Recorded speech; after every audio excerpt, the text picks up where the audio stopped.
Bonjour, je m'appelle Sophie. Je suis ici aujourd'hui parce que je suis une grande lectrice. Depuis que je suis adolescente, en fait, je lis beaucoup, je dévore les livres. J'adore les romans policiers, d'aventure, historiques, les romans fantastiques, de fantasy. Et je viens d'en lire un récemment.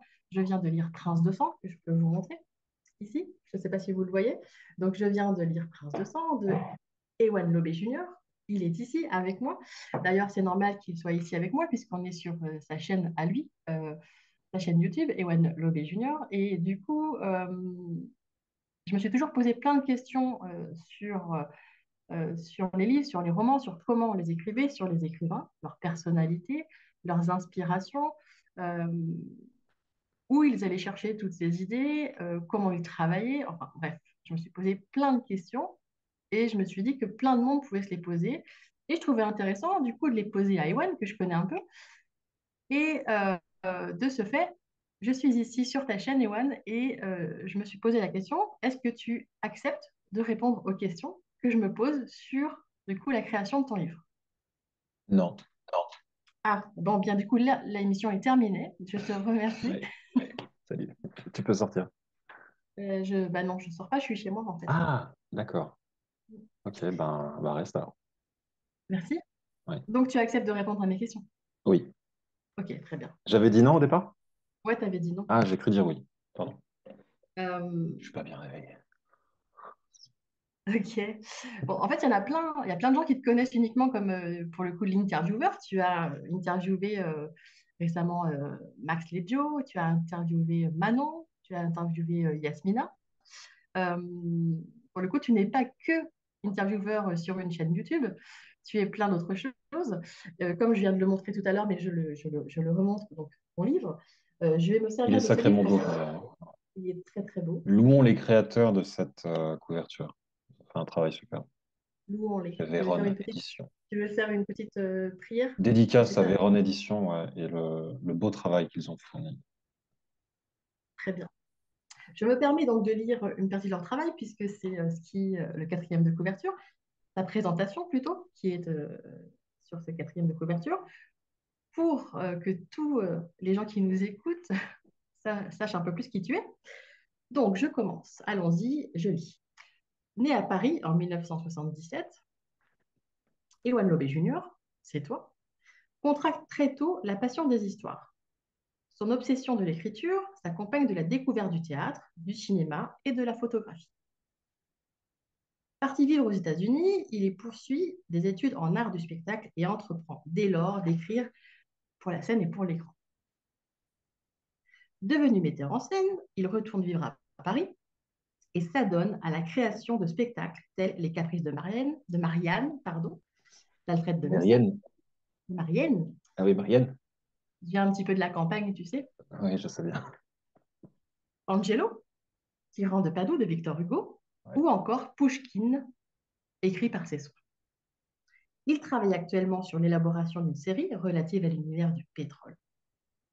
Prince de sang, tome 1 et son premier roman. Oh, quelle belle présentation, merci. Est-ce que tout est vrai, déjà? Tout est vrai. Tout est vrai. Alors, la pièce Angelo Tyran de Padoue, d'après Victor Hugo, je l'ai rebaptisée Padoue. Voilà. Je pourrais être attaqué pour diffamation, mais je ne le ferai pas. Alors, tu peux pas le faire puisque c'est sur ton livre et c'est écrit sur le quatrième de Je vous couve. attaque Donc, du tous. coup, voilà. Tous. Autant que vous êtes. Qui que vous Très soyez. bien. Pour nous mettre, du coup, au cœur du sujet qui nous intéresse aujourd'hui, donc Prince de sang, et toutes les questions que je vais te poser sur Prince de sang, sur tes inspirations, sur qui tu es, sur comment tu travailles, sur tout ça. Est-ce que tu peux, toi, nous lire, du coup, ce qui résume, enfin, c'est pas vraiment ce qui résume, c'est le quatrième de couve qui nous donne envie de lire Prince de sang. Euh, c'est vrai que moi, pour avoir beaucoup lu de livres, c'est souvent cette page arrière là, de livre qui m'a donné envie de lire, donc je trouve que c'est important. Est-ce que tu pourrais nous en faire la lecture, s'il te plaît? Tu veux que je te lise le quatrième de couve? Ouais, Ah que oui, tu nous volontiers. dises un peu, Volontiers. que Eh tu puisses bien, nous je vais dire aller un peu, chercher. voilà, Ouais, je vais aller chercher un exemplaire du livre. J'arrive. merci bien.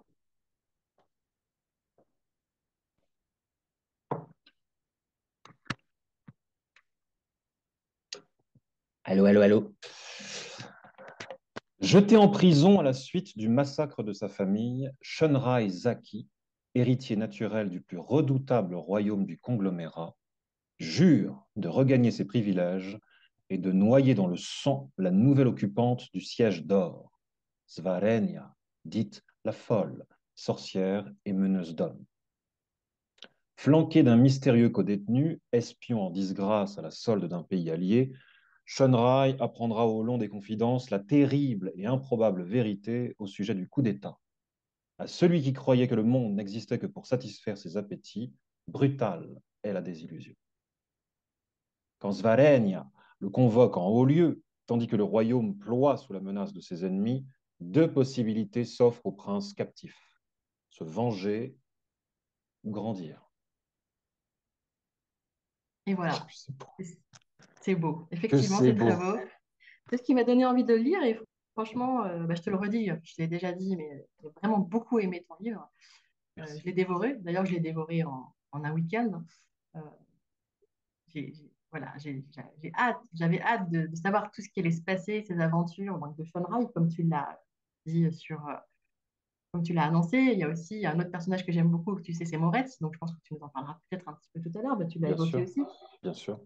En tout cas, voilà, vraiment, j'ai plongé dans cet univers comme je te l'ai dit, comme j'aime le faire dans les livres. Hein. Si je lis, c'est aussi pour partir ailleurs, voilà, pour, euh,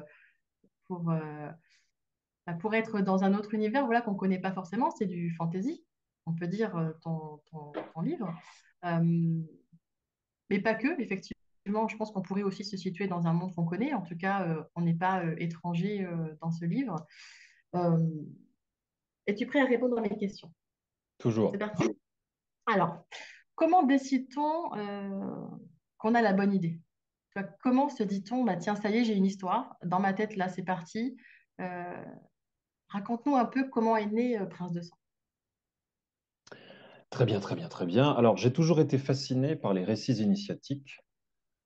Siddhartha, la pierre et le sabre, la parfaite lumière, les fables de la mythologie grecque, les 12 travaux d'Héraclès, la trajectoire du dieu Hermès, la trajectoire du dieu Dionysos, et plus proche de nous, One Piece, Dragon Ball, Star Wars, Dune. Ce qui m'intéresse, c'est assister à la métamorphose d'un jeune protagoniste, le voir passer de l'innocence à l'efficience. C'est ce que j'aime. Je voulais m'inscrire dans cette...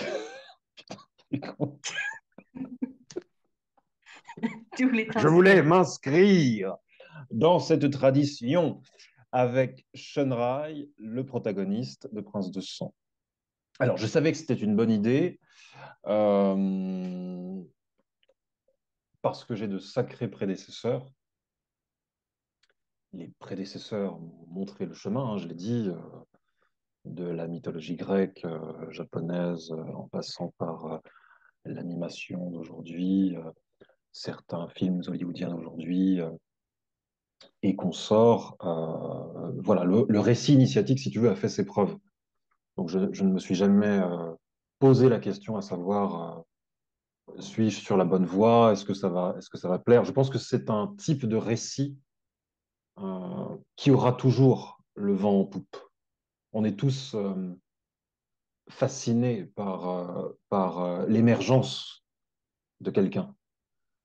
Oui. Euh, donc j'avais pas de souci à me faire pour ce qui est du type d'histoire à raconter. Maintenant, fallait-il encore pouvoir bien la raconter? Tout est là. C'est là où je retrousse les manches et je me botte le train. Mais pour ce qui est du genre, non, je n'avais pas de souci à me faire. Ah, d'accord pour le genre. Mais ma question, c'est aussi comment on se dit, parce que tu vois, justement, tu évoques tes grands prédécesseurs, donc il y a quand même un peu Il de y a du beau pression. monde. Voilà, on ne peut pas dire qu'ils sont n'importe qui. Euh, Comment tu te dis, je vais écrire cette histoire, voilà, parce que j'imagine, je me trompe peut-être, mais justement, je pose des questions. J'imagine que tu as eu d'autres idées ou tu as commencé. ou peut-être pas, hein, je suppose peut-être mal. Mais Cette histoire plutôt qu'une autre. ouais, à quel moment tu t'es dit, je vais réussir à tirer une histoire de cette première idée? Ou alors, est-ce que tu avais vraiment une première idée? C'était quoi ta première idée en fait pour ce livre? Bah, on reviendra sur mon parcours dans quelques instants, mais si tu veux, j'ai toujours eu euh, des idées voilà, d'histoires à raconter. Je n'ai jamais été à court d'idées. J'ai été à court d'énergie, ça c'est sûr, de motivation.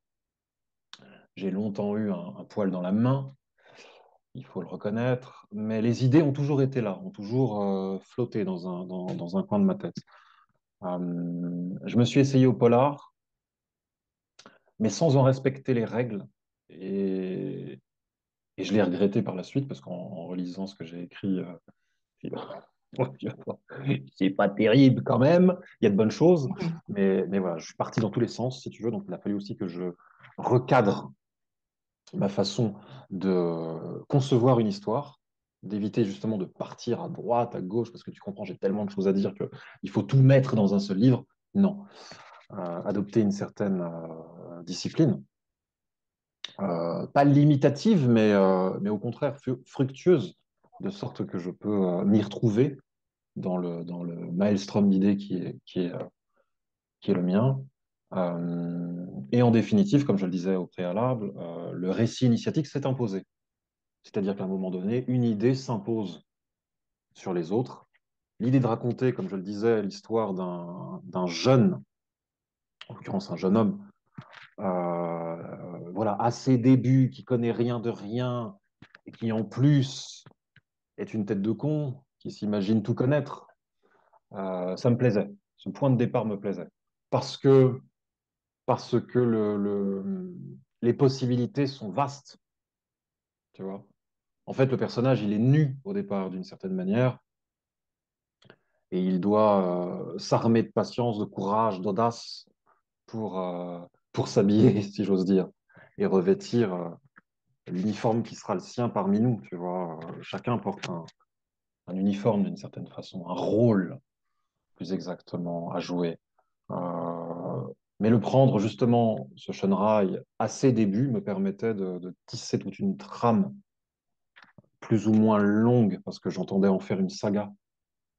Ce que tu as lu, Oui, comme tu le sais, est le premier volume il a de écrit cette tome histoire. 1, effectivement.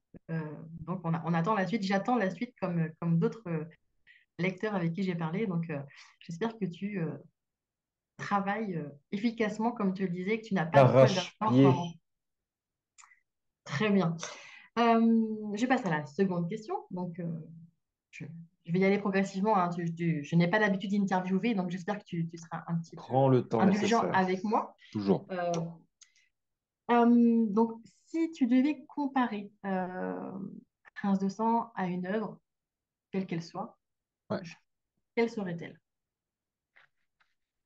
Une œuvre, Une pas œuvre, 10. pas dix, Ouais. une, Une. une. Allez, voire deux, parce que je sais que tu aimes bien parler, pourquoi pas une deuxième? Non, non, je peux faire court. Je peux essayer de faire court. Une œuvre. Écoute, on a comparé Prince de Sang à Game of Thrones, ce qui est Waouh! très, très flatteur. Euh, voilà, un lecteur l'a comparé à cette œuvre majeure qu'est Game of Thrones, le trône de fer, je précise pour toi. Euh, Merci. voilà. Donc oui, alors pourquoi Game of Thrones? Parce que épopée chevaleresque, parce que contexte médiéval, parce que sorcellerie. Voilà, les ingrédients y sont. Comme je viens de le dire, Game est une œuvre majeure. Donc, si tu veux, le rapprochement, il est facile. Après, forcément, moi, ça me met une forme de pression, hein, n'est-ce pas, d'être à la hauteur des attentes des gens qui me comparent à George Martin. Mais oui, sur le plan contextuel, on va dire Game of Thrones, pour faire vite. Très Maintenant, bien. Je prends cette j'ose réponse. croire que le livre s'en détache et s'en détache clairement. et que c'est une œuvre tout à fait singulière et à part, tu vois. Ouais. En fait, Écoute, comparer son travail au travail de quelqu'un d'autre, c'est une forme de raccourci que je comprends, hein. Il ne s'agit pas de critiquer la démarche. Je comprends le projet pour donner aux gens qui n'ont pas lu, voilà, de situer l'œuvre. Voilà, c'est comme estampiller les œuvres, polar, héroïque fantasy. J'aime pas trop les catégories, personnellement, parce que je trouve ça un petit peu limitant. Mais je comprends la logique commerciale autour de la catégorisation, je la comprends. Mais c'est vrai que, ouais, pour faire vite, je dirais Game of Thrones. écoute, moi qui ai lu ton livre, effectivement, et qui ai vu Game of Thrones, qui ai beaucoup aimé Game of Thrones, je comprends ta comparaison. Effectivement, après, on est dans le même univers, on a, on a toujours envie d'en savoir plus, donc là-dessus, je le comprends. Ensuite, bien sûr, ton œuvre est unique et j'attends, comme je te disais, la suite avec plaisir et avec impatience. Donc continue bien de l'écrire. Mais tu sais, je pourrais aussi comparer Prince de Sang à La Pierre et le Sabre que j'ai cité tout à l'heure. L'histoire trépidante de Miyamoto Musashi, le grand Ronin, le grand samouraï. Miyamoto Musashi, j'ai lu les 2 volumes de cette histoire romancée, puisqu'il a existé un Musashi. Je suis complètement red dingue de ce mec et de la trajectoire hors du commun qui a été la sienne. Pas besoin d'être un fan de Japon, si j'ose dire, pour s'y intéresser. C'est aussi pour ça que j'aime pas les catégories, parce que tu vas citer le nom d'une œuvre, tu vas dire, voilà, Japon, Mm. samouraï. Les gens qui sont pas forcément sensibles à la culture samouraï vont dire, bah, c'est pas pour moi. Alors qu'en définitive, c'est pour tout le monde, tu vois. Il y a de tout dans ce livre fantastique qu'est La Pierre et le Sabre. Donc, oui, ça me flatterait qu'on compare Prince de Sang à La Pierre et le Sabre, à Siddhartha que j'ai cité, où on a vraiment, pour le coup, la trajectoire d'un tout jeune homme et les difficultés qui sont siennes pour devenir un homme responsable, si j'ose dire, et puis surtout éveillé au sens bouddhiste du terme. Donc, il y a des tas de comparaisons à faire, mais au final, c'est un livre singulier. Très bien, gardons cette idée. Bah, tu as déjà un peu répondu, mais je vais quand même te poser la question. Donc, ton roman, il se situe dans un monde imaginaire, mais qui ressemble à notre monde médiéval. Euh, Pourquoi ce choix? Pourquoi ce choix?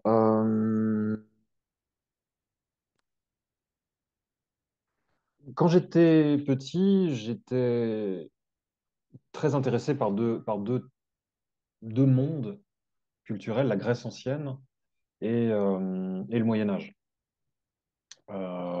J'ai lu énormément d'histoires à ce sujet. Alors pour ce qui est du Moyen Âge, évidemment, tout ce qui a trait à la légende arthurienne. Donc voilà, j'ai toujours été très très friand de combats de chevaliers, de joutes, de tournois, de codes d'honneur. Donc il m'apparaissait assez naturel de planter mon décor dans un tel environnement culturel. Ça s'est imposé, ouais, naturellement, naturellement. Je me voyais pas faire évoluer Shunrai en jean et basket. Je ne le voyais pas évoluer dans le futur. Alors tu me diras, il y a tout un tas d'époques, mais c'est vrai que tu sais, c'est le genre de choix qui te vient naturellement. C'est-à-dire que c'est un gros travail, comme on s'en doute, de pondre une histoire, mais il y a des choses qui s'imposent d'elles-mêmes. Tu te dis, OK, voilà, ça va de Ok, soi. Ça va de soi. ça Et va de c'est soi. lié, comme Donc, je le disais, à mon enfance, à ce qui m'a fait rêver quand j'étais plus petit, etc. Ouais, ça va de soi.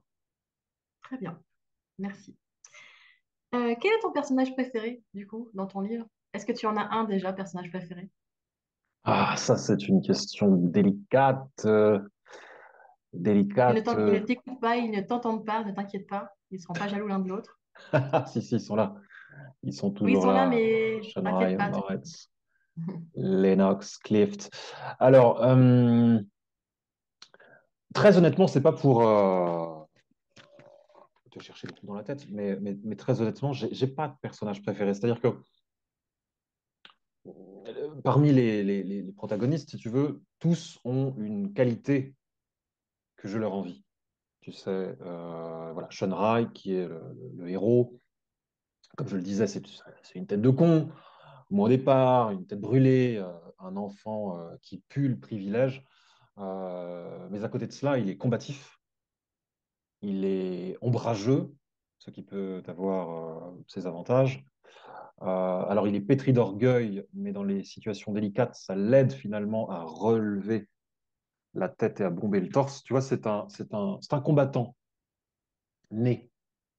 Donc ça me plaît D'accord. chez lui. Moretz, que tu aimes beaucoup, alors lui, c'est sa drôlerie, son espièglerie, son charme. C'est le trublion de l'histoire. Il est à la fois espion, clown, page, euh, séducteur. Il a toutes les casquettes, Moretz. C'est ton meilleur ami, tu vois. C'est le meilleur ami Oui, rêvé, quoi. Il te fait rire, il t'émeut, il te séduit. C'est un saltimbanque, quoi. Donc il est voilà, très intelligent. Il est très intelligent aussi. bien sûr. Bah, voilà, bon, moi, effectivement, mon personnage préféré, c'est Moretz, tu le sais. Oui, Euh, Même si, effectivement, j'aime les autres, mais Moretz, c'est quand même, je trouve, très intelligent. Avec toutes les autres qualités que tu as données, mais c'est son intelligence que je relève, moi. ouais, ouais, tu as raison. Tu as raison. Et Et tu vois, chez Lennox, par exemple, l'intelligence diabolique me plaît. oui, L'intelligence machiavélique me plaît, me fascine. Tu vois? C'est un joueur d'échecs, Lennox. Il a pris le pouvoir, je ne veux pas trop en dire, mais voilà, c'est un ambitieux. Il a pris le pouvoir de façon tout à fait détestable. Donc voilà, il y a des choses que je prendrais chez lui et d'autres que je préférerais écarter, tu vois. C'est pour ça que je dis qu'il n'y a pas ouais. un personnage, il y a une multitude de facettes qui m'intéressent dans chacun. Mais tu sais, on a parlé pour un autre livre qu'on a lu tous les deux en commun, chacun de notre côté. Les personnages sont hyper importants et il faut pas qu'ils soient faits une seule matière. Tu sais, on s'était dit, s'ils sont que sympathiques ou que antipathiques, pour le coup, ils sont pas très intéressants. Et je vais te faire un compliment. Je pense que dans Prince de Sang, ce qui est intéressant, c'est que justement, ils ont plein de facettes. C'est pas parce qu'ils sont censés être des gentils que pour le coup, ils vont pas faire des choses euh, qui sont pas censées être gentilles pour le coup. Donc ils sont complets et je pense que c'est ce qui les rend bah, vrais en fait. Je pense que comme dans la vie de tous les jours, on n'est pas fait d'un seul bois et puis on a des qualités et des défauts et pour le coup, tes personnages ont ça, ont des qualités et des défauts et je trouve ça très intéressant et c'est ce qui fait, je pense, qu'on s'attache à eux parce que ils peuvent commettre des erreurs, quoi, comme nous. Donc, ça nous Oui, permet de s'attacher à eux aussi, quoi. oui, oui, oui, tu as raison. Tu as raison. Et c'est l'avantage d'écrire de la fiction, parce que dans le monde dit réel, on a tendance à simplifier les gens, à les réduire à leur plus simple expression, tu vois. Si tu entends parler de quelqu'un en mal dans la presse, eh bien ce quelqu'un sera un con et rien qu'un con. Tu vois, on va Mm. pas forcément chercher à savoir le pourquoi, du comment, la complexité de cet individu. Non, la presse nous dit que c'est un salopard, eh bien c'est un salopard, par exemple. Ou un collègue, ou tu vois, on va réduire les gens à leur plus simple expression et généralement c'est négatif. La fiction nous permet de voir plus large en l'être humain et c'est ce qui me plaît dans ce travail. Si tu découvrais aujourd'hui Prince de Sang, donc si tu n'en étais pas l'auteur, quelle remarque ou compliment tu ferais justement à l'auteur? Je saluerai son ambition. Euh, ouais, le travail que cela requiert, je saluerai ça chez lui, chez elle. L'humour, l'humour dont il fait preuve. J'aime beaucoup rire, comme plein de gens, tu me diras. Mais j'aime rire en lisant, en regardant des séries ou quoi, tu vois. J'aime l'humour a une part importante dans ce que j'aime. Donc, ouais, l'ambition, l'humour, euh, l'énergie que ça requiert, encore une fois. C'est pas simple. Donc, ouais. Ewan, dis-moi, est-ce que tu as toujours su que tu voulais être écrivain? Oui, Tout le temps. oui, oui, je l'ai toujours su. Euh, je vais reformuler. Disons que j'ai toujours su que je voulais raconter des histoires. Voilà. La première fois que j'ai... alors, c'est mythique dans ma famille, parce que la première fois que je me suis mis à écrire, je devais avoir 7 ans maximum. Et c'est à la suite du visionnage de Jésus de Nazareth, le film. Je crois que Waouh. c'est un film de Franco Zeffirelli, Jésus de Nazareth, hein, voilà, ce film traite de la vie de Jésus, je crois que c'est assez clair. Et, euh, et on a regardé ce film, voilà, en famille, par curiosité. Mes parents ont toujours été très cinéphiles, surtout mon père. Et voilà, on s'est dit pourquoi pas ce film. Et il paraîtrait que ça m'a complètement retourné le cerveau. Je me suis, d'une certaine façon, identifié au personnage de Jésus. Alors pourquoi? Je ne sais pas. J'ai a priori aucun lien, tu vois, aucun lien. Mais disons que son calvaire m'a ému. Bon. Ah, je Et qu'à pensais que compter de c'était là, je pensais que c'était parce qu'il était venu donner la bonne parole et que toi aussi tu voulais donner la bonne parole, tu ah vois. peut-être. Ouais, maintenant que tu le dis, il y a peut-être un lien. Je suis prophétique, on le sait. Non, non, je pense que c'est vraiment l'émotion, l'émotion qu'a suscité en moi le calvaire de cet homme. Et à compter de là, je me suis mis à écrire son histoire, selon moi. Et tu avais quel Ok. âge? 7 ans. Ah Oui, c'est oui. ça, j'avais 7 ans. Ma mère a gardé le petit carnet en question, Oh, c'est mignon. qui vaudra de l'or bientôt. Elle a gardé ce petit carnet. Et voilà, il était une fois l'histoire de Jésus, par Ewan. Euh, et vraiment, c'est un personnage qui m'a longtemps obsédé. Euh, il y est question de la trajectoire du héros, hein. Je pense que très jeune, cette route-là, empruntée par certains, m'a tenu en haleine, quoi. Et d'ailleurs, j'ai revu un film sur Jésus, tu sais, le Gibson. Je ne sais pas si tu l'as Oui, vu, le Gibson. La je l'ai Passion pas du vu, mais j'en Christ. ai entendu parler. Oh là là. C'est un film qui est très, très dur. C'est très violent, psychologiquement. Quelle que soit ta foi, c'est pas du tout une histoire de foi, hein. Mon rapport à Jésus n'a rien à voir avec la foi, mais disons que le film est très graphique. Très, je me souviens, dans la salle, pareil, avoir ressenti des émotions très fortes. Tu sais, le lynchage en règle du pauvre charpentier qu'il était, lynchage orchestré par les Romains, comme on le sait, Ponce Pilate et consorts. C'était très dur à voir. Et tu vois, je l'ai vu des années plus tard, hein. Zeffirelli, j'avais 7 ans. La Passion du Christ, j'avais, je sais pas moi, 52 ans. Donc, a priori, rien à voir, tu vois, mais voilà, ça a été le déclencheur de l'écriture, pour moi. Le Christ a été le déclencheur de Eh bien, l'écriture.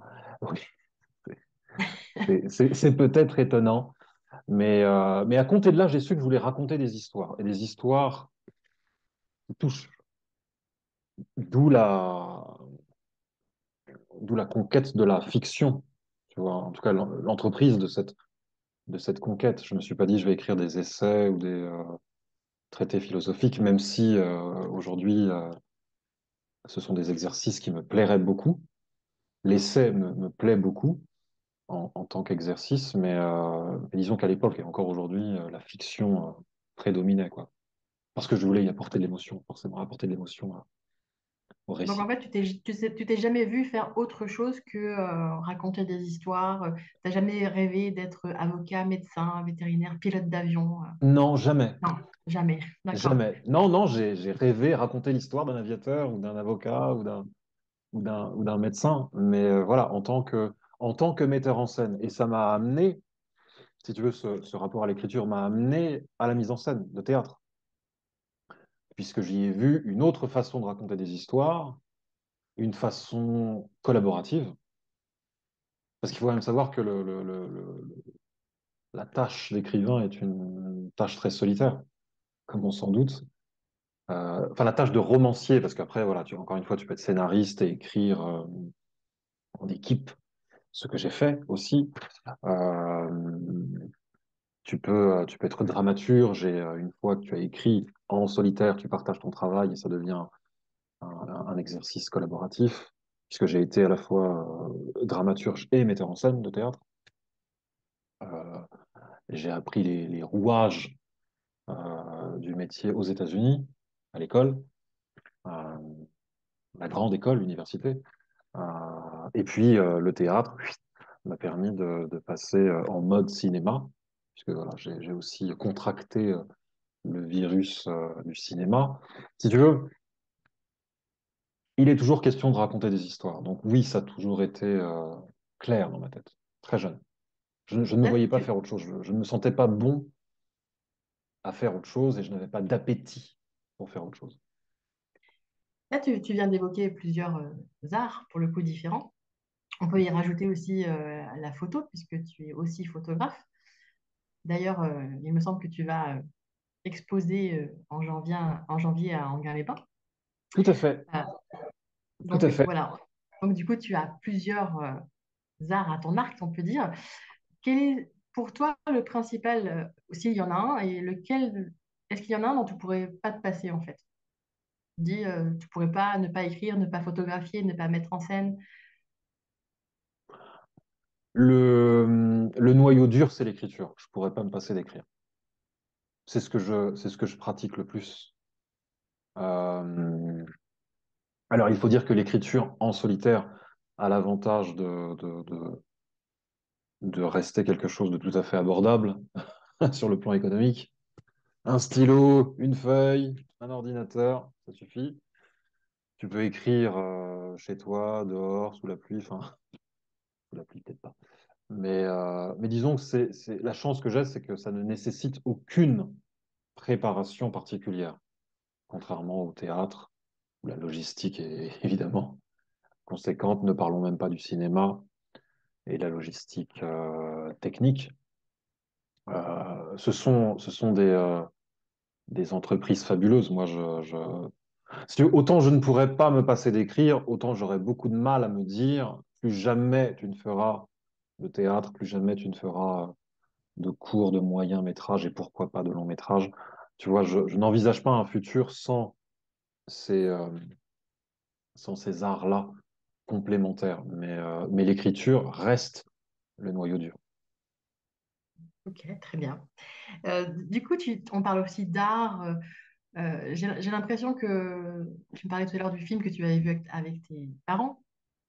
Oui. Tu baignes dedans depuis que tu es petit ou pour le coup, c'est complètement, enfin, tu l'as découvert par toi-même ou tes parents t'ont encouragé dans cette voie? Est-ce qu'ils ont une part dans ton métier actuel Dans en mon fait? développement, Oui. oui, oui, bien sûr. Enfin, bien sûr. Non, c'est pas forcément bien sûr, ça dépend des familles, mais dans la mienne, oui, c'était une évidence. C'est-à-dire que mes parents m'ont encouragé à poursuivre cette voie. Mon père lui-même était metteur en scène de théâtre, écrivain, peintre. Donc Ah, voilà, les chiens ne font pas des chats et vice-versa. Après, je sais aussi que certains artistes dissuadent leurs enfants de suivre la même voie parce que c'est une voie difficile, parce que les retombées économiques sont aléatoires. Donc voilà, il y a aussi des artistes qui disent à leurs enfants, non, non, non, non, évite. Si tu pouvais éviter d'être comédien ou d'être écrivain, ce serait bien. Ça a été le contraire en ce qui me concerne. J'ai eu la chance d'avoir des parents très présents, très encourageants. Euh, je viens de citer les métiers de mon père. Ma mère est professeure de lettres. Donc voilà, j'ai pu bénéficier de la technique linguistique, si j'ose dire, de ma mère et le développement de l'imagination de mon père. J'ai pu voilà, combiner les deux et faire ma propre tambouille.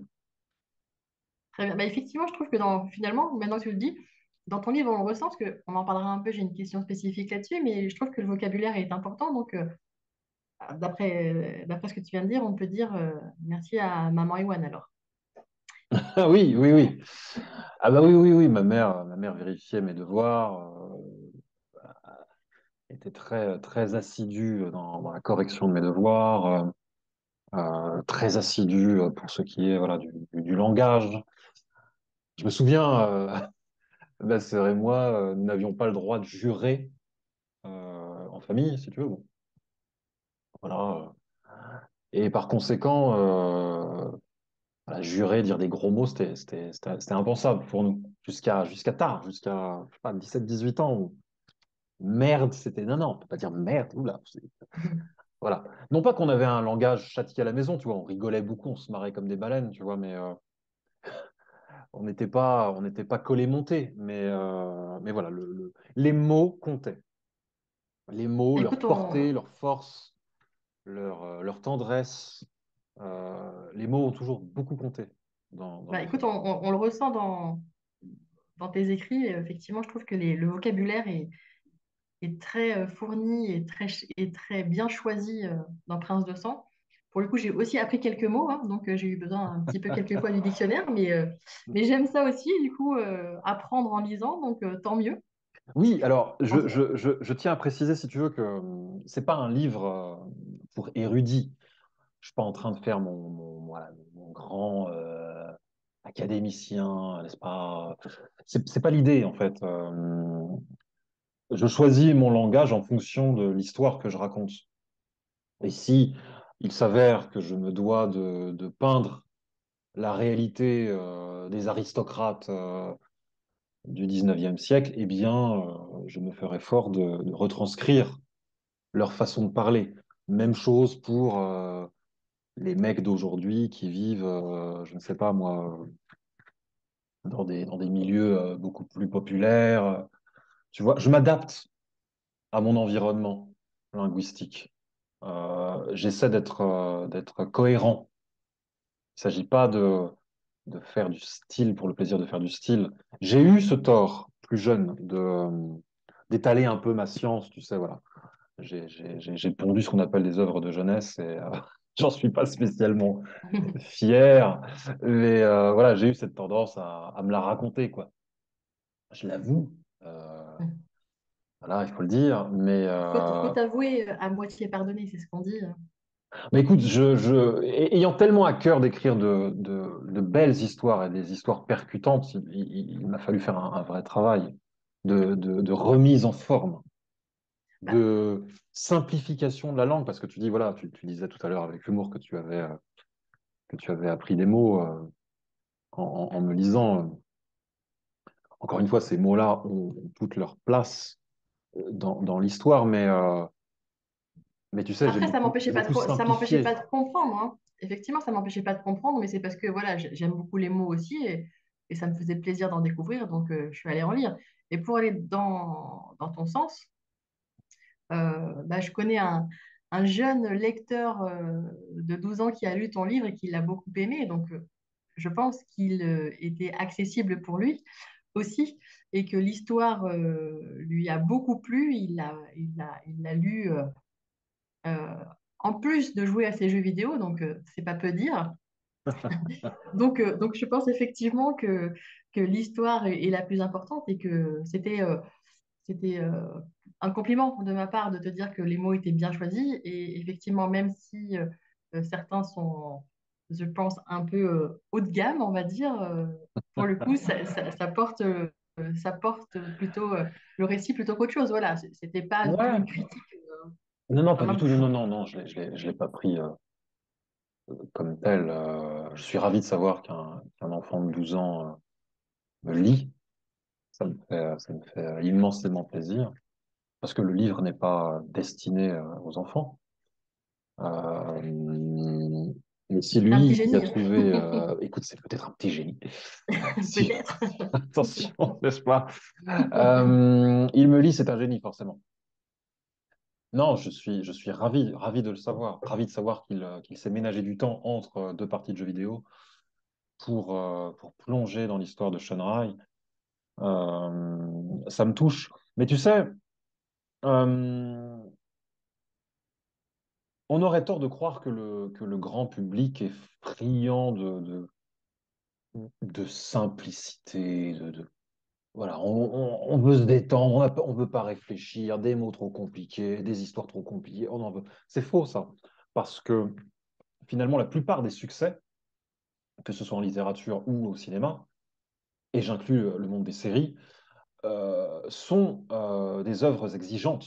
Je veux dire, on parlait de Game of Thrones, c'est vachement bien écrit. Sur le dialogue, il est ciselé, tu vois.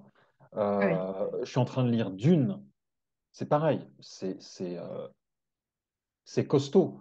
Mais ça n'est pas décourageant parce que ça s'inscrit dans une cohérence, ça s'inscrit dans une logique narrative. Un duc peut pas parler n'importe comment, si tu veux. Un ouvrier aura son propre langage, qui n'est ni meilleur ni pire. Ce sera le sien. Et encore une fois, l'auteur se doit de restituer les choses de façon cohérente. Et le public, le grand public, le sait. Et à compter du moment où l'histoire est bonne et nous entraîne, le langage ne pose pas de problème, comme le prouve cet enfant de 12 ans. Et tous les fans de Game of Thrones ou de Dune, tu vois, ou bien de sûr. Inception, pour prendre une autre forme de difficulté, si j'ose dire. Voilà, Inception, qui eût cru, a priori, que l'œuvre aurait un tel succès, si tu veux, parce que c'est quand même bien, bien corsé, mais ça fonctionne parce que l'histoire est là. Tu viens de citer plein d'œuvres là, et du coup, je me posais la question sur tes inspirations Mhm. artistiques. Euh, du monde littéraire, mais aussi du monde artistique en général. Voilà, qu'est-ce qui t'inspire le plus? Alors moi, tu sais, je suis très éclectique. Je suis très, très éclectique. C'est-à-dire que je me régale d'une fresque telle que Dune, mais également d'un huis clos comme le prénom. Comme on l'a dit, voilà, j'ai fait du théâtre, j'aime le théâtre, j'aime l'exercice du huis clos, trois, quatre personnages, une pièce, c'est tout, a priori, ça me va très bien. Je suis un immense fan de l'animation japonaise, euh, que je trouve immensément riche, riche en enseignements.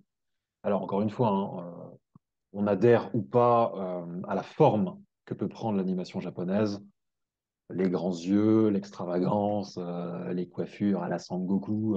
Voilà, il y a des gens qui ne sont pas forcément sensibles, mais je te garantis que derrière cette façade se trouve un monde d'une richesse absolue.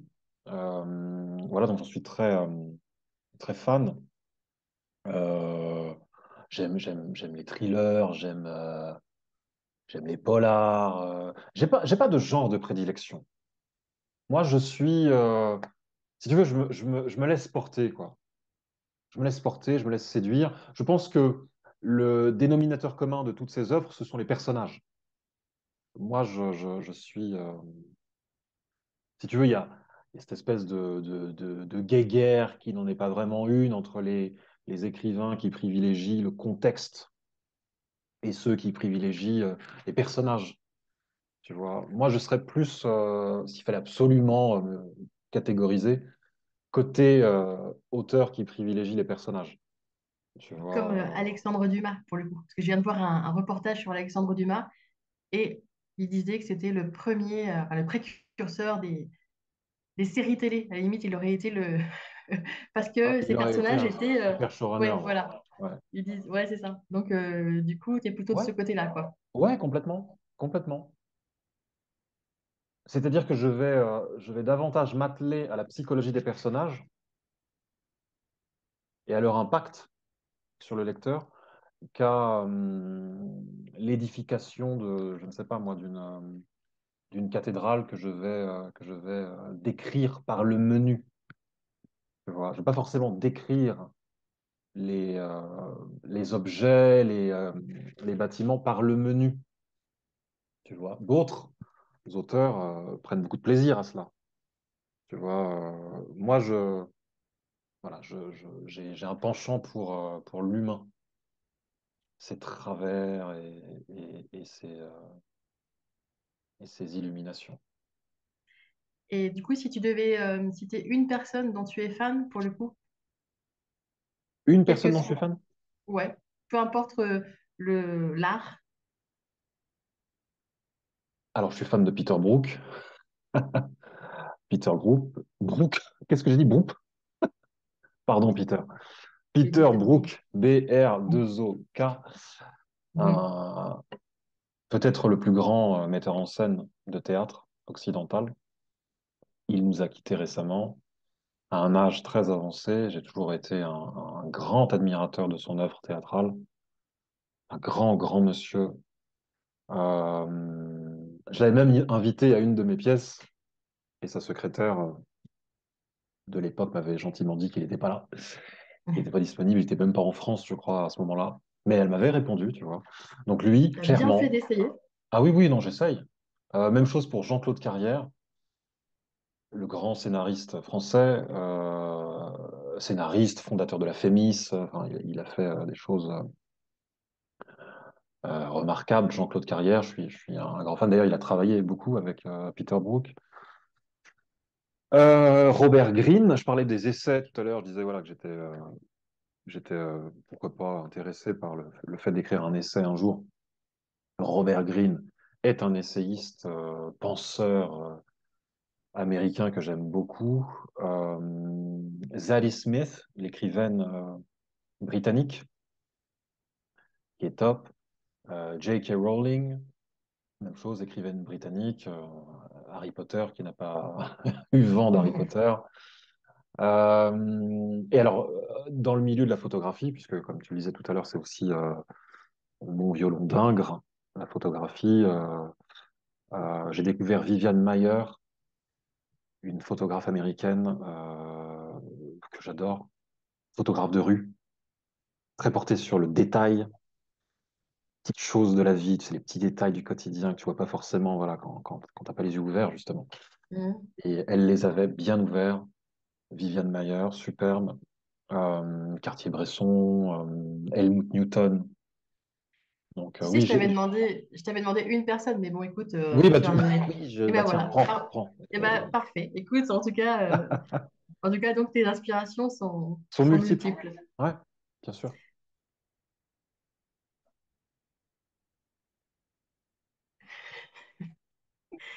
Alors, Ewan, on vient de parler Jean-Claude de. n'est pas là, alors je le remplace. Ah, Il quel t'embrasse dommage. d'ailleurs. Il t'embrasse. Quel dommage qu'il ne soit pas là.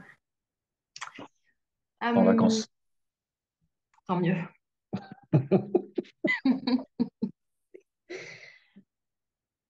Moi, j'ai toujours ton petit ami, mais je le garde du coup maintenant. Oui, oui. On vient de te parler de tes inspirations artistiques. Tu viens de me citer plusieurs noms chers à ton cœur. Euh, Dans tes inspirations, est-ce que tu t'inspires aussi de ta vie quotidienne? Donc, on vient de parler tout à l'heure de tes parents. Je sais que tu as deux enfants. Est-ce que, pour le coup, on peut retrouver dans Prince de sang ou dans tes autres œuvres euh, des caractères, des qualités, des défauts des gens qui t'entourent? C'est une très bonne question. C'est une très bonne question. Parce que souvent, on a tendance à aller loin dans l'inspiration, tu sais, voilà. L'épopée chevaleresque, tu sais, les étoiles. Alors parfois, ton voisin est riche de tout un tas d'histoires, tu le sais même pas. Ton Faut-il voisin, encore faire c'est la ta mère. démarche d'aller parler à ton voisin? Écoute, que répondre à cette question? Parmi mes proches, je dirais que c'est pas forcément des vies clés en main qui m'inspirent, mais plutôt des détails. Des détails, une chevelure, une veine sur la main, bien apparente, un regard, un rire, une façon de s'habiller. Ce sont ces choses-là qui vont m'inspirer, les petits riens du quotidien, comme on dit, mais qui recèlent une véritable valeur narrative si tu prends le temps de regarder. Je citais tout à l'heure Viviane Meyer, la photographe américaine, qui prenait le temps de regarder ces petites choses-là pour en faire de superbes photos en noir et blanc. C'est pareil, très souvent mon fils me fait rire, il me fait beaucoup rire, il a un humour décapant et je note, j'ai tout un tas de petits carnets à la maison, preuve à l'appui. Euh, il va sortir tout son bazar. C'est bien, il a Euh, et je... mis en forme. Hmm. Voilà, d'accord. Il n'a pas fini. Oui. Et je note ces choses-là.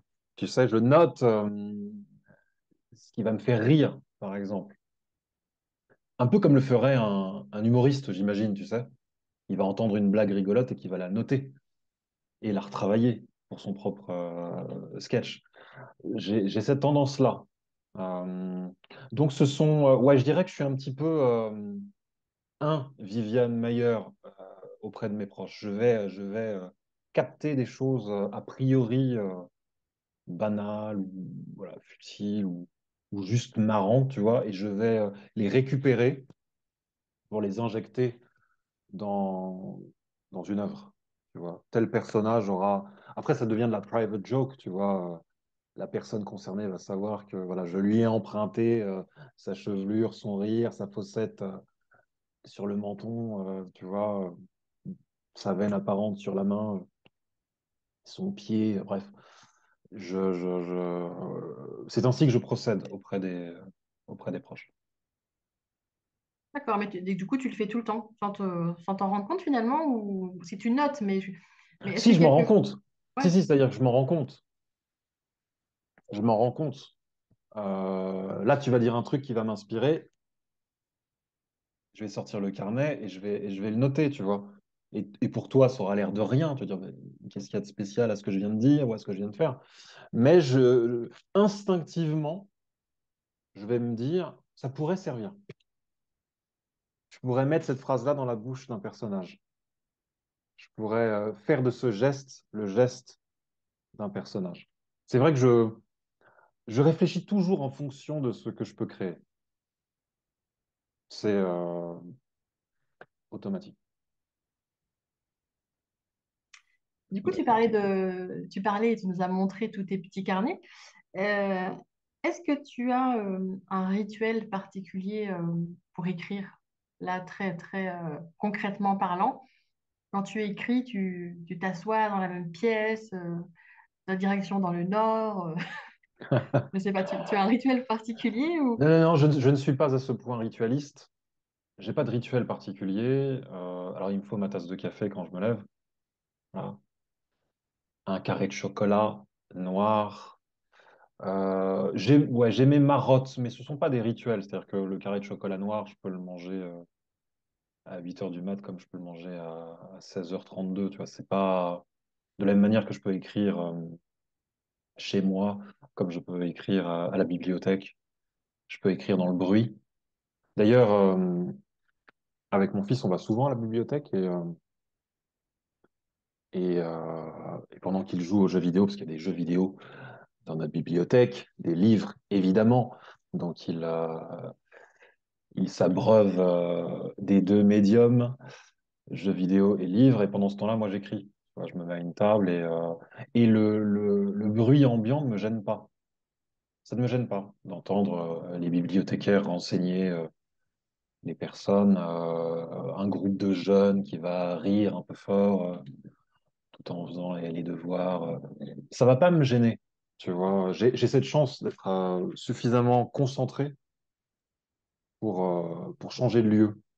Ce qui fait que j'ai pas de rituel. Je crois que c'est George Martin justement qui disait qu'il avait impérativement besoin de travailler dans son bureau, sur le moindre bruit.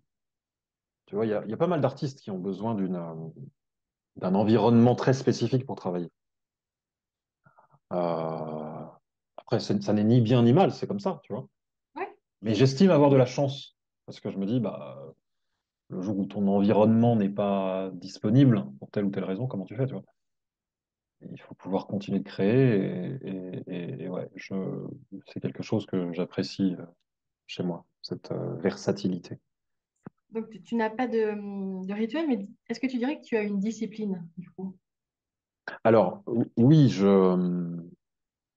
oui, j'ai une discipline, c'est-à-dire que, si tu veux, la grande révélation en ce qui me Après concerne, Jésus-Christ, c'est attention. que, comment, Après Jésus-Christ, la grande révélation. après Jésus, il y a une deuxième révélation qui est peut-être encore plus importante que Jésus, c'est que je me suis rendu compte que c'était un travail, que être un artiste, c'est être un artisan.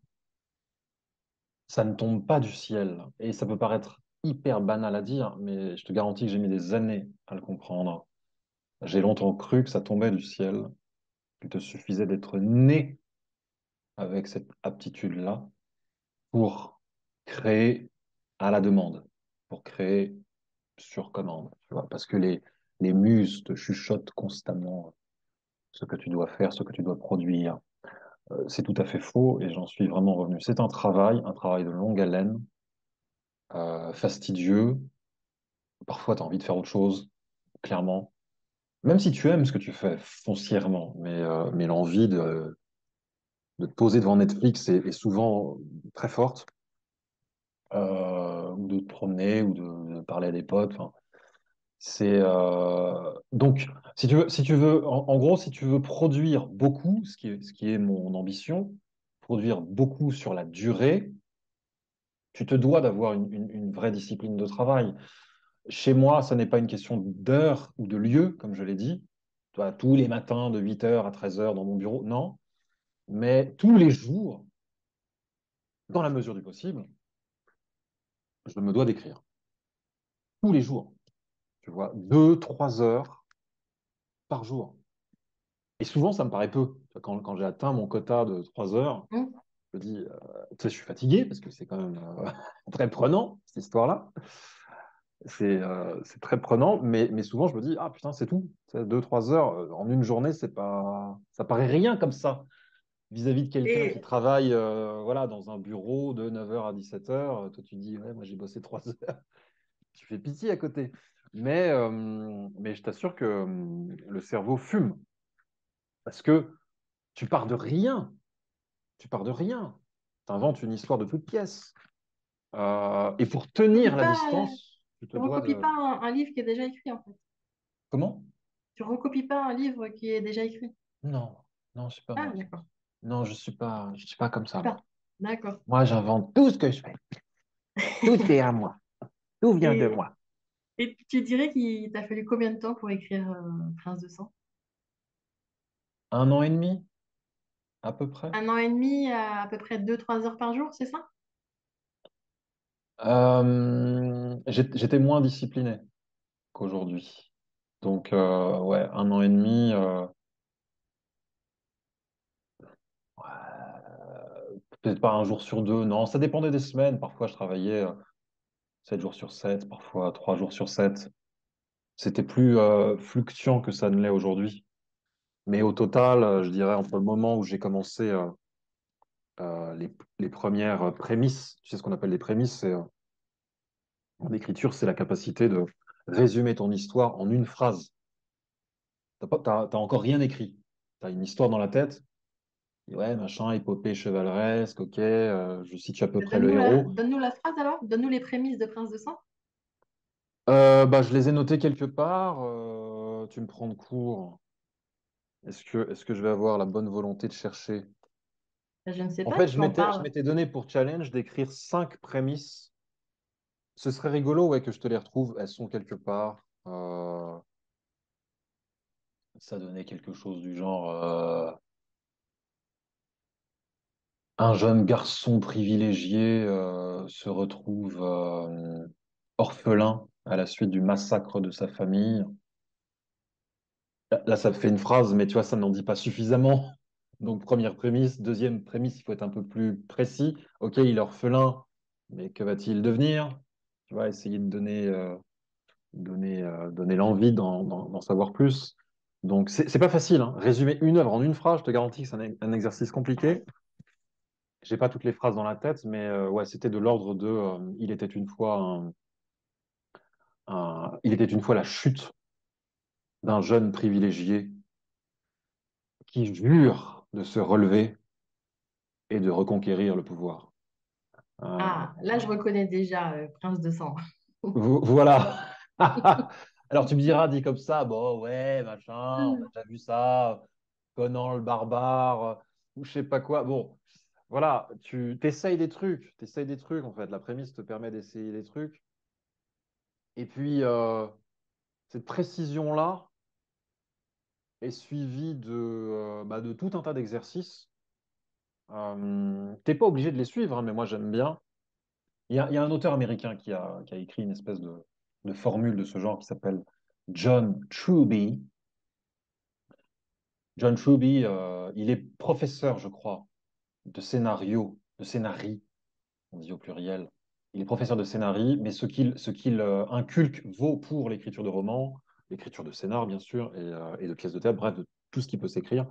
Et il adopte des formules. Ça pourrait paraître rébarbatif pour voilà, des gens qui pensent justement que l'écriture, c'est à la one again, on écrit comme on veut. Bon, ça fonctionne peut-être pour certains, pour moi, non, pas du tout. Moi, j'ai besoin d'une structure préétablie et solide pour commencer une histoire. Bah, du coup, c'était une question que je me posais aussi, avec tous les personnages et les contrées que tu développes dans ton livre. Comment tu fais pour pas perdre le fil de l'histoire, en fait, pour pas oublier ce que tu as dit à un moment donné, pour pas se dire, tiens, il avait une veste jaune, et puis finalement, tu reviens plus tard, elle est verte. Je dis n'importe quoi, mais Non, non, c'est une très bonne question. Surtout une histoire de cette ampleur-là. Je vais en faire plusieurs volumes. Et j'ai donc tout intérêt à me souvenir de ce que j'ai écrit au préalable, ne pas tomber dans l'écueil facile de il avait une veste jaune, merde, j'ai oublié que sa veste était jaune, je viens de dire qu'elle est bleue. Euh, j'ai des notes, en fait, je note ces choses-là. Je note tout ce qui est susceptible de revenir dans l'histoire. Des détails susceptibles de revenir, ou des phrases, certaines phrases un peu prophétiques que tel ou tel personnage va prononcer au chapitre 22 du livre 1. On retrouve la même phrase au chapitre 12 du livre 4, tu vois. J'ai noté cette phrase pour ne pas bah, tu fais l'oublier. bien. Tu fais bien parce qu'en plus, moi, je suis le genre de lectrice et je pense que je suis pas la seule qui va se souvenir et qui va pas être contente si ça, s'il y a un problème, hein. Tu vois? Oui, Et du coup, tu vois, oui, donc tu fais bien de le faire. ouais, ouais, ouais, ouais, ouais. Puis je peux comprendre hein, que les lecteurs les plus regardants vont pas me rater. Je comprends, c'est le jeu. Et puis même pour moi, si tu veux, pour ma propre satisfaction, moi, j'ai dit que la veste était jaune, elle doit rester jaune, tu vois. Il n'y a pas de faux raccord possible. Maintenant, l'erreur est humaine. La maison d'édition est censée faire son travail de relecture. Voilà, Est-ce corriger que non tu fais seulement lire, les... est-ce que tu fais lire justement par relecture, est-ce que tu fais lire au fur et à mesure à quelqu'un ou tu préfères que ça soit tout fini, que tu Non, tout bien fini. Non, non, tout tout fini? fini. Tout fini, tout fini. Non, non, je fais jamais lire en cours. Parce que c'est beaucoup trop brut. Tu sais, c'est beaucoup trop brut. Enfin, c'est pas qu'il n'y a rien à lire, mais non. Non, non, je préfère terminer et puis reprendre. Sait-on jamais si les feedbacks me poussent à reprendre ce que j'ai écrit, je le ferai volontiers. Je suis à l'écoute de ce que les gens pensent. Mais Après, non. j'imagine que quand tu as passé 1 an et demi avec tes personnages tout seul, ça doit être bizarre de les partager, non, finalement. En fait, Ils sont qu'à toi, c'est ton histoire, et puis quelqu'un les Non, lit. non, non, je t'avoue que j'ai qu'une hâte, c'est de partager ce que je fais. Euh, j'ai hâte de partager ce que je fais. Vraiment. C'est pas du journal intime, tu vois. C'est, c'est- ça a vocation à être lu par le plus grand nombre, souhaitons-le. Donc, bien sûr que ce sont mes personnages à l'origine, mais si tu veux, c'est un peu comme des enfants de chair et de sang, si tu veux, tes propres enfants. Ce sont tes enfants, tu les aimes un peu jalousement, mais en même temps, voilà, tu as à cœur de les laisser vadrouiller dans le vaste monde et se frotter, si tu veux, au monde qui est le nôtre. Non, j'ai pas du tout ce regard, le regard qu'on pourrait avoir vis-à-vis d'un journal intime. C'est à moi et ça restera à moi, si tu veux. Les gens sont pas censés lire. Non, non, pas du tout. Oui, en même temps, Moretz, tu écris pour les autres aussi. oui, c'est ça. Moretz provient de moi, mais à compter du moment où tu le découvres, il t'appartient également. Il appartient à tous les lecteurs. Mm. Même chose pour Shonra et même chose pour tous. Je suis D'ailleurs, généreux. ces personnages-là que tu viens de citer, euh, si tu les prends au début du livre et à la fin du livre, ils ont évolué forcément, hein, c'est comme un être humain, Mhm. même si c'est un être humain de papier. Euh, Est-ce que tu sais déjà comment ils vont être à la fin du livre? Tu sais déjà comment ils vont évoluer ou finalement c'est l'histoire et elle avance petit à petit dans ta tête au moment où tu écris? Alors, comme je te le disais, j'ai besoin d'une structure préétablie. J'ai besoin de savoir où je vais. Pendant très longtemps, à l'époque où je croyais que ça tombait du ciel, voilà, que les muses me susurraient des mots d'amour pour me permettre d'écrire, je n'utilisais pas ce système de structure et au bout de la centième page, je savais plus quoi écrire. J'avais écrit 100 pages et je ne savais plus quoi faire où est-ce que je vais. Et ça, c'est une vraie douleur. Tu te dis, mais putain, j'ai fait tout ça pour rien. C'est pas possible parce que je ne savais pas où j'allais. Donc, oui, je sais où vont mes personnages. Il y a des surprises. Je peux prévoir, je te le dis comme ça, hein, c'est pas forcément vrai, mais je peux prévoir la mort d'un personnage et me dire en définitive, dans l'évolution de l'histoire, que bah non, c'est pas que j'ai pas envie de le voir mourir, mais c'est que sa mort finalement ne sert pas à l'histoire. Tu vois, je raye ça. Ce qui était prévu dans la structure préétablie, je le raye. Et en définitive, le personnage continue de vivre. Tu vois, c'est pas, c'est pas robotique, tu vois. Ça reste un voyage. Mais un peu comme un voyage physique. Voilà, tu prévois d'aller à tel endroit. Maintenant, tu ne t'interdis pas de changer en cours de route, quoi. Mais oui, il y a un plan au départ, bien sûr. Et tu viens de parler de la mort d'un personnage. Euh, c'est de la violence quand même, la mort. Hein, Ça peut être il faut violent. pas, voilà, ça peut être violent. D'ailleurs, il y a beaucoup de scènes, enfin, il n'y a pas beaucoup de scènes, mais il y a des scènes de violence dans Prince de sang.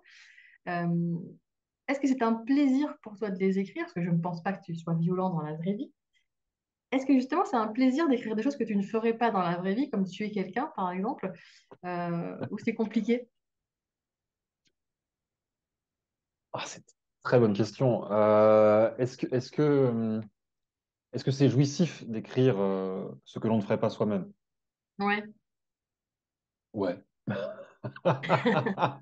Ouais, bien sûr, bien sûr. Je n'écris pas dans l'optique de vivre par compensation, tu sais. Voilà, moi j'ai ma vie à moi, mais je rêve de vivre autre chose, donc je vais prendre le prétexte d'écrire telle ou telle chose parce qu'au fond je rêve de vivre cette chose-là. Non, j'écris ce qui est nécessaire à l'histoire. La violence dont tu parles dans Prince de sang, elle est légitime. Elle est légitime, si tu veux. Elle s'inscrit dans le contexte culturel et psychologique de Prince de sang. C'est pas gratos, tu vois. Ça commence quand même par un massacre de la famille. Donc, enfin, Oui, voilà. pour le coup, tu vois, c'est la Voilà. Alors, première est-ce que phrase c'est que j'ai déjà jouissif lue. d'écrire le massacre d'une famille? Disons que je retiens pas mes coups. Mon but, c'est de servir l'histoire. C'est pas de ménager ma propre sensibilité. Mon but, c'est vraiment de servir une histoire. Et si l'histoire doit être violente, alors elle le sera. Tu vois. Euh, il n'est pas question de morale. Parce que la morale qui est la nôtre ne s'applique pas à l'écriture, et Dieu merci, parce que tu n'écrirais pas grand-chose autrement. Tu serais toujours dans le refoulement, quoi. Donc, non, non, non, j'ai à cœur de servir une histoire. Alors après, voilà, tu sais, il y a tout un débat autour de la violence gratuite, soi-disant, de la nudité gratuite au cinéma. Voilà, ce sont des débats sans fin. Je pars du principe qu'à compter du moment où tu restes cohérent vis-à-vis de ton projet initial, il n'y a pas de souci, en fait. Tu vois. On a reproché à George Martin, justement, j'en reviens à Monsieur Martin, auteur de Game of Thrones, la violence de ses livres, l'excès de sexualité, et machin, les femmes dénudées, en veux-tu, en voilà, pour avoir vu la série, pour avoir lu quelques tomes de l'histoire, c'est complètement justifié. Il n'y a aucun moment où tu te dis, mais non, là, c'est gratos. Je veux dire, pour ce qui est de la nudité, voilà, contextuellement, tu te retrouves dans un bordel, bah ouais, les gens sont à poil, tu vois. On Effectivement. va dire, bah oui, mais finalement, ce qui est gênant, c'est que les femmes sont nues, mais les hommes sont habillés.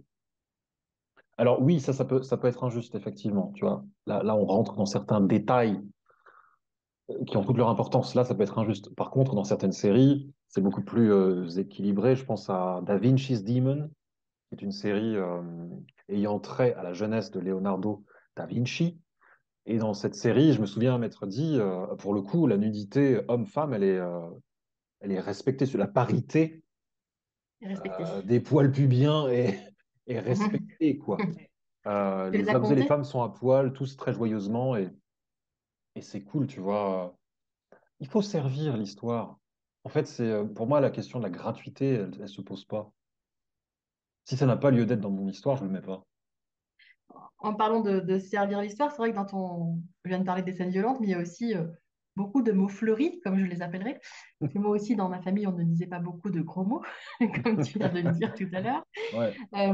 Pour le coup, tu en utilises un certain nombre, parce qu'effectivement, il y a certains personnages qui sont plus grossiers que d'autres. Après, c'est des mots, c'est pas des gros mots comme on entendrait dans nos rues aujourd'hui. Euh, Déjà, est-ce que c'est marrant à écrire? J'imagine que la réponse est oui. Mais comment tu les trouves, ces mots, ces gros mots, ou même ces expressions, sans parler de... Il n'y a pas que des gros mots, mais où trouves-tu toutes les expressions que tu utilises qui sont, pour le coup, pas de notre temps? Encore une bonne question. Tu ne fais que marquer des points, bravo. J'adore ce micro. Je suis pas sûr qu'il serve à grand-chose, mais je trouve Oui, ça très stylé. J'ai l'impression d'être un chanteur, un crooner. Les mots fleuris. Les mots fleuris, putain. Bah écoute, c'est contextuel, c'est-à-dire que je me dis, voilà, on est à une époque imaginaire, mais qui, comme tu le disais, ressemble presque trait pour trait à notre Moyen Âge, enfin Moyen Âge, voilà, européen en tout cas. Euh, Comment est-ce que les gens parlaient à l'époque, tu vois? Quel genre d'injures proféraient-ils? C'est la question logique que je me pose. Est-ce qu'ils vont parler en mode verlan? Non. Voilà. Tu peux jouer sur les anachronismes. Tu peux jouer là-dessus. Tu peux jouer là-dessus. Je pense à Eiichiro Oda, le maître d'œuvre de One Piece, que j'aime beaucoup. Hein, j'en reviens à l'animation japonaise. Lui, comme Akira Toriyama. Tu apprécies mon accent japonais. bien Akira sûr. Toriyama, c'est l'auteur de Dragon Ball. Il joue beaucoup sur l'anachronisme. Tu vois, leurs œuvres sont à la fois futuristes, médiévales, le Japon féodal, Occident d'aujourd'hui. Enfin, les personnages sont habillés de façon très très variée. Tu sais pas à quelle époque se situe One Piece concrètement, tu vois, c'est impossible à dire. C'est toutes les époques confondues, quoi. Je trouve ça très stylé. Alors moi, j'effectue un autre travail, mais donc justement, j'essaie de m'en tenir à un univers médiéval euh, et j'adapte, si tu veux, le langage à cet univers, tout simplement. Et après, bah voilà, j'ai des dictionnaires, j'ai un gros dictionnaire de latin là derrière moi, un truc qui fait 100 tonnes. J'ai tout un tas de références, j'ai des bouquins en veux-tu, en voilà, c'est qui me permettent de puiser. Tu vois, c'est ce que je te disais tout à l'heure, j'ai des carnets, je note tout ce que je peux entendre, tout ce que je peux lire. Ah ouais, tiens, cette expression, elle est sympa. Tiens, qu'est-ce que ça veut dire? Ah ouais, je vais chercher dans le dico. Ah d'accord, donc au Moyen Âge, c'est comme ça qu'on appelait un sanglier. Enfin, tu vois, et je vais m'en servir pour agrémenter mon langage. C'est une recherche assez simple, en définitive, tu vois. Assez simple. Si j'avais situé mon histoire à l'époque des cow-boys, ben, j'aurais fait les mêmes recherches dans le sens de l'Amérique du 19e siècle, par exemple. Et Tu vois. finalement, toutes ces inspirations dont tu me parlais tout à l'heure, elles te servent au moment où tu écris parce que tu retrouves des choses qui t'ont plu par-ci, par-là et que tu vas remettre parce que ça sert l'histoire, quoi. Ouais, ouais, c'est ça. Je suis un serviteur de la narration, tu vois. Donc, si tu veux, le cheminement psychologique est simple, tu vois. Est-ce que c'est cohérent ou pas? L'extravagance peut être cohérente. Moi, j'aime beaucoup l'extravagance, tu vois. Mais encore une fois, elle doit s'inscrire dans quelque chose qui fait sens, quoi. Je te parlais de One Piece, qui est un animé très extravagant, mais ça colle avec l'esprit du truc, tu vois. À aucun moment tu dis non, ça c'est trop gros. C'est jamais trop gros, parce que tu acceptes les règles du jeu, en fait, en tant que consommateur. Bah, écoute, merci Ewan d'avoir répondu à toutes ces questions. Je pense que j'y vois un peu plus clair sur la création d'un roman, même si je ne vais pas m'y mettre demain, hein. Je pense pas. Je pense qu'il faut un peu de talent quand même. Euh, je t'ai posé plein de questions. Est-ce qu'il y a une question que je t'ai pas posée à laquelle tu aimerais répondre? Ouais. Tu pourrais me demander comment est-ce que je voudrais qu'on se souvienne de moi? Eh bien, Ewan, comment aimerais-tu qu'on se souvienne de toi? Comme un immense communicant. J'ai à cœur de communiquer de façon claire et percutante. Que ce soit dans l'exercice du podcast, comme ce qu'on est en train de faire, ou bien évidemment dans l'écriture. Comme je te le disais, voilà, quand j'étais plus jeune, j'avais tendance à en faire des caisses, à tartiner de savoir, n'est-ce pas, ce que j'écrivais. C'était chiant et empoulé et inutile. Voilà, j'en suis revenu, j'espère en tout cas en être revenu. J'ai vraiment à cœur d'être clair dans mon propos, voilà, d'être amusant si possible, d'être instructif si possible. Donc ouais, si on pouvait dire de moi, ouais, c'est quand même un immense communicant, ça me ferait bien plaisir. En tout cas, j'y travaille. Je suis loin du compte, hein, mais j'y travaille. Bien, écoute, je te le souhaite. Je te le souhaite vraiment. Pour finir, pour le coup, une dernière question, mais on va échanger. Tu as en face de toi une fan, pour le coup, de ton roman. Est-ce que tu aurais une question à me poser? Que devrais-je faire pour me perfectionner, pour aller encore plus loin? C'est une question, je ne sais pas si c'est à moi qu'il faut la poser. Euh, Bah, t'es là, je te la ponce. ah, d'accord, mais qu'est-ce que tu devrais faire pour te perfectionner? Euh, Moi, ce que j'aime dans les livres, parce que, en tout cas, si je parle du roman que j'ai aimé lire chez toi, c'est effectivement les personnages, ce qu'ils vivent, les découvertes. Donc peut-être que tu devrais toi-même découvrir encore plus de choses pour pouvoir nous le retranscrire. Comme tu disais tout à l'heure, tu écris sur des petites notes euh, chaque chose que tu vois, que tu entends, une bonne idée. Et je me dis que plus tu fais de choses, plus tu vois de choses, bah, plus tu auras de petites notes. Et pour le coup, plus tu pourras nous retransmettre ces petites notes et en faire une œuvre. Donc, voilà ce que je te conseillerais. Élargir le champ des possibles.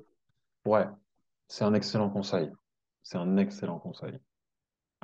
C'est très facile de rester sur ses acquis, dans son petit jardin à soi.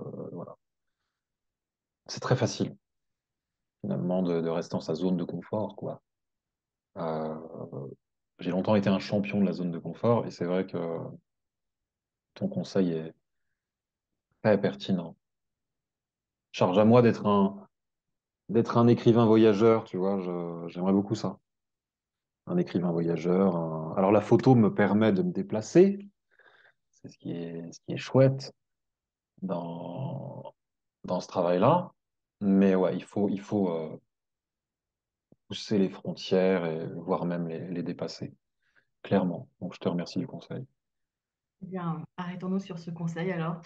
Écoute, je te souhaite beaucoup de succès pour ce premier tome déjà. Et puis j'ai, comme je te disais, hâte de lire la suite. Bah écoute, oui, bah je t'en remercie et c'est grâce à des gens comme toi que je mets du cœur à l'ouvrage, que je mets vraiment du cœur à l'ouvrage.